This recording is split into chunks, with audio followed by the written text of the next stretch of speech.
Hi guys, welcome back to another Introvert Vlogs. How to replace a cabin filter on Nissan X-Trail. Cabin filter is a very important part. നമ്മളത് few years കൂടുമ്പോൾ replace ചെയ്യണത് very important ആണ്.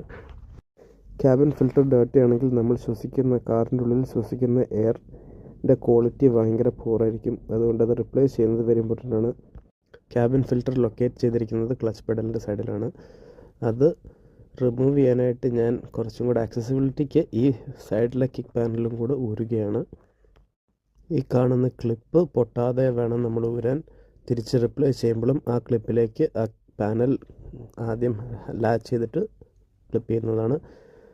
Cabin ഫിൽറ്ററിൻ്റെ cover അടിയിലെ ലൂപ്പിൽ പിടിച്ച് നമ്മൾ വലിച്ചാൽ പയ്യെ ഊരി വരുന്നതായിരിക്കും. വളരെ ഫിഡിലിയാണ്, സ്പേസും കുറവാണ്. പക്ഷേ നമ്മൾ ഈ ഫിൽറ്ററിനെ പയ്യെ വലിച്ച് ഊരിയെടുക്കാം. ഞാൻ കാറ് മേടിച്ചതിന് ശേഷം ആദ്യത്തെ ഫിൽറ്റർ ചേഞ്ചാണ്.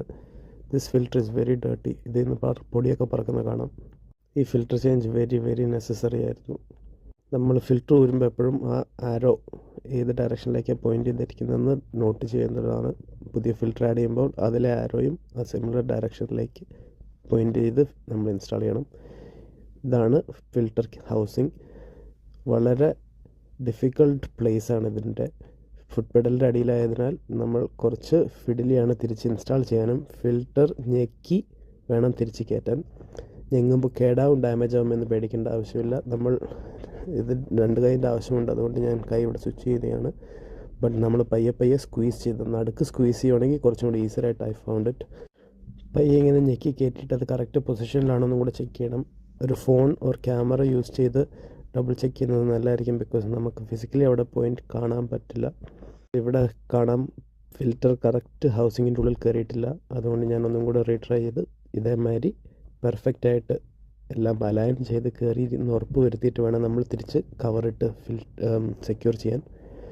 കവർ ആഡ് ചെയ്യുമ്പോൾ ആ രണ്ട് ലൂപ്പ് ഇങ്ങോട്ട് പെഡലിൻ്റെ അങ്ങോട്ട് ഫേസ് ചെയ്ത് നമ്മൾ കയറ്റുക. ചെറിയൊരു ക്ലിക്ക് സൗണ്ട് കേൾക്കും. സെക്യൂർഡാന്ന് ഉറപ്പ് വരുത്തിയതിന് ശേഷം നമ്മൾ ക്യാമറയും കൊണ്ട് ഒന്നും കൂടെ ഡബിൾ ചെക്ക് ചെയ്യുക, എല്ലാം സെക്യൂർഡായിട്ട് ക്ലീനായിട്ടിരിക്കുന്നുണ്ടെന്ന്. അതിനുശേഷം ഈ പാനൽ തിരിച്ച് ഇൻസ്റ്റാൾ ചെയ്യുകയാണ്. ആ ക്ലിപ്പ് അതിലേക്ക് അലൈൻ ചെയ്യുക. പാനലിൻ്റെ നോച്ച് ക്ലിപ്പിലേക്ക് ഇട്ട് കഴിഞ്ഞിട്ട് നമ്മൾ പയ്യെ പ്രസ് ചെയ്ത് കൊടുത്താൽ മതി. ആ ഹോപ്പിന് മുമ്പേ തന്നെ നിസ്സാൻ എക്സ്-ട്രെയിൽ ഇത് എങ്ങനെ റിപ്ലേസ് ചെയ്യാമെന്ന് പഠിച്ചു എന്ന് വിചാരിക്കുന്നു. ഒരു ക്യാമറ ആൻഡ് ലൈറ്റ്, ടോർച്ച്, ഇത് വെരി ഇമ്പോർട്ടൻ്റ് ആണ് ഈ ഒരു ടാസ്കിന്. Thanks for watching. Hope you like, subscribe and share. See you in the next vlog.